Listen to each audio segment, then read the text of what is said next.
خبروں کا وقت ہوا چاہتا ہے، آئیے خبریں سنیے۔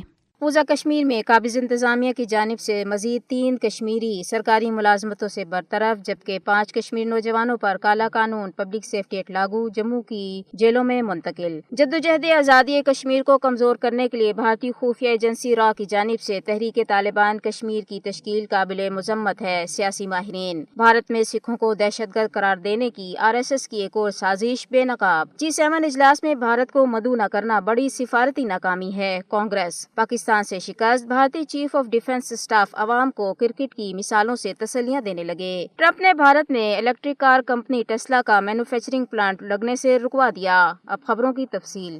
غیر قانونی طور بھارت کے زیر قبضہ جموں و کشمیر میں قابض انتظامیہ نے ایک پولیس کانسٹیبل سمیت 3 مسلم سرکاری ملازمین کو آزادی پسند تنظیموں سے تعلق کا جواز بنا کر برطرف کر دیا ہے۔ تفصیلات کے مطابق سرکاری ملازمتوں سے برطرف کیے گئے کشمیریوں میں ایک پولیس کانسٹیبل، ایک اسکول ٹیچر اور سرکاری میڈیکل کالج کا ایک جونیئر اسسٹنٹ شامل ہے، جنہیں قابض انتظامیہ نے قومی سلامتی کے مفاد میں برطرف کرنے کے بعد جیلوں میں قید کر دیا۔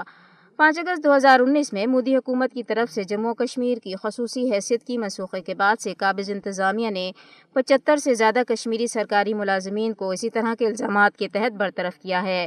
قابض حکام کے مطابق یہ کارروائی سرکاری اداروں میں آزادی پسند کشمیریوں اور ان کے ہمدردوں کے خلاف جاری کریک ڈاؤن کا حصہ ہے۔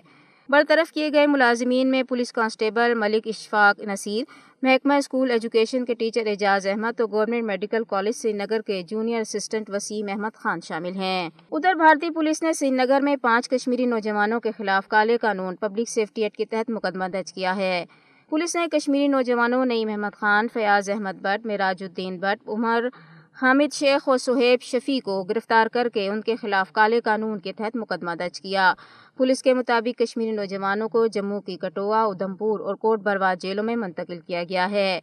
واضح کر دیں کہ مقبوضہ کشمیر میں بھارتی پولیس کشمیری نوجوانوں کو اقوام متحدہ کی قراردادوں کے مطابق مسئلہ کشمیر کے حل کا مطالبہ کرنے پر جبری طور پر گرفتار کر رہی ہے۔ تحریک طالبان کشمیر کے نام سے ابھرنے والے ایک مشتبہ عسکریت پسند گروپ نے سیکورٹی تجزیہ کاروں اور مقبوضہ کشمیر کی صورتحال پر نظر رکھنے والے ماہرین کو سخت تشویش میں مبتلا کر دیا ہے۔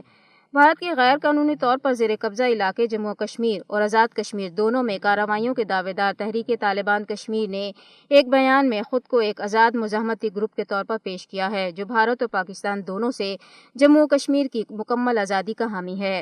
گروپ کا دعویٰ ہے کہ اس کا مقصد مذہبی نظریے پر مبنی ہے، تاہم اس کی کارروائیوں کا مرکز بنیادی طور پر پاکستانی مسلح افواج، ریاستی اداروں اور آزاد جموں و کشمیر کے استحکام کو نشانہ بنا کر بدنام زمانہ بھارتی خفیہ ایجنسی را کے مذموم مقاصد کو تقویت پہنچانا ہے۔ تجزیہ کاروں کے مطابق TTK را سے وابستہ ایک پراکسی تنظیم ہے، جس کا مقصد پاکستان کو کمزور، آزاد جموں و کشمیر کو غیر مستحکم اور بھارتی قبضے کے خلاف کشمیری عوام کی حق پر مبنی جدوجہد آزادی کو غیر قانونی قرار دینا ہے۔ تحریک طالبان کشمیر کی سرگرمیاں بلوچستان لبریشن آرمی جیسے دیگر بھارتی حمایت یافتہ گروپوں کے طویل عرصے جاری پاکستان کی مخالف کارروائیوں سے ملتی جلتی ہیں، جن کا مقصد پاکستان کو غیر مستحکم کرنا ہے۔ بھارت نے یہ مذموم ہدف BLA کو سونپ رکھا ہے اور آزاد جموں و کشمیر میں TTK نام سے گروپ کا منظر عام پہ آنے سے واضح ہو گیا ہے کہ را مقبوضہ کشمیر میں بھی جھوٹے فلیگ آپریشن کے ذریعے بے گناہ شہریوں کو اغوا اور قتل کر کے پاکستان کو بدنام کر رہی ہے۔ ایک سینئر سیکورٹی تجزیہ کار نے کہا ہے کہ TTK کی عوام میں جڑیں موجود نہیں، بلکہ یہ نظریات کے بھیس میں ایک انٹیلیجنس آپریشن ہے۔ یہ تنظیم من گھڑت نظریاتی نعروں کے ذریعے عام کشمیری نوجوانوں کو متاثر کر رہی ہے۔ ایک اور سیاسی تجزیہ کار کا کہنا ہے کہ بھارت آزاد جموں و کشمیر میں اندرونی انتشار کو بڑھا کر آزادی کی حقیقی تحریکوں اور غیر ملکی حمایت یافتہ عسکریت پسندی کے درمیان فرق کو مٹانا چاہتا ہے۔ TTK بنیادی طور پر مقبوضہ کشمیر میں عوام کی حالت زار کو اجاگر کرنے کے بجائے پاکستانی سیکورٹی فورسز کو ہدف تنقید بنا رہی ہے۔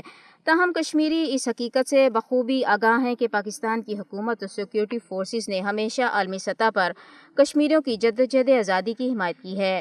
تجزیہ کاروں کے مطابق بھارت تحریک طالبان کشمیر جیسے گروپوں کو تشکیل دے کر مقبوضہ علاقے میں جاری انسانی حقوق کی سنگین خلاف ورزیوں سے عالمی برادری کی توجہ ہٹانا چاہتا ہے۔ آپریشن سندور کی ناکامی کے بعد بھارت پاکستان خاص طور پر آزاد کشمیر میں BLA کی طرز پر پراکسی گروپ نیٹ ورک کو پھیلانا چاہتا ہے، تاکہ آزاد کشمیر کے استحکام کو نقصان پہنچایا جا سکے، جہاں لوگوں کو سیاسی خود مختاری اور اظہار رائے کی جمہوری آزادی حاصل ہے۔ بلاول بھٹو زرداری کی سربراہی میں پاکستان کے پارلیمانی وفد نے بھارتی پروپیگنڈے کو بے نقاب کرنے کے لیے نیو یارک میں اہم ملاقاتیں کی ہیں۔ تفصیلات کے مطابق پاکستان کے سفارتی وفد نے اقوام متحدہ میں امریکہ، چین، روس کے مندوبین اور دیگر ممالک کے نمائندوں سے ملاقاتیں کی اور پاکستان کا موقف بیان کیا۔ اقوام متحدہ میں امریکہ کی قائم مقام مستقل مندوب سفیر ڈورتھی شیا نے بلاول بھٹو زرداری کی قیادت میں پارلیمانی وفد سے پاکستانی مشن نیو یارک میں ملاقات کی۔ ملاقات میں جنوبی ایشیا کی حالیہ صورتحال پر تبادلہ خیال کیا گیا۔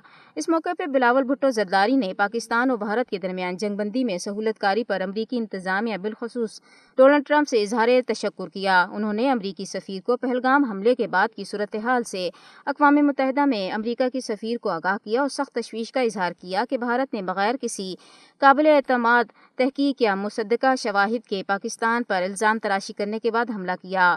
بلاول بھٹو زرداری نے امریکہ پر زور دیا کہ وہ بھارت اور پاکستان کے درمیان تمام حل طلب مسائل کے حوالے سے بامعنی اور جامع مذاکرات کے آغاز میں اپنا کردار ادا کرے، بالخصوص سنتاس معاہدے کو معطل کرنے کے بھارتی فیصلے کا نوٹس لے۔ انہوں نے کہا کہ سنتاس معاہدے کی یک طرفہ معطلی بھارت کی جانب سے پانی کو بطور ہتھیار استعمال کرنے کے مترادف ہے۔ پاکستانی سفارتی مشن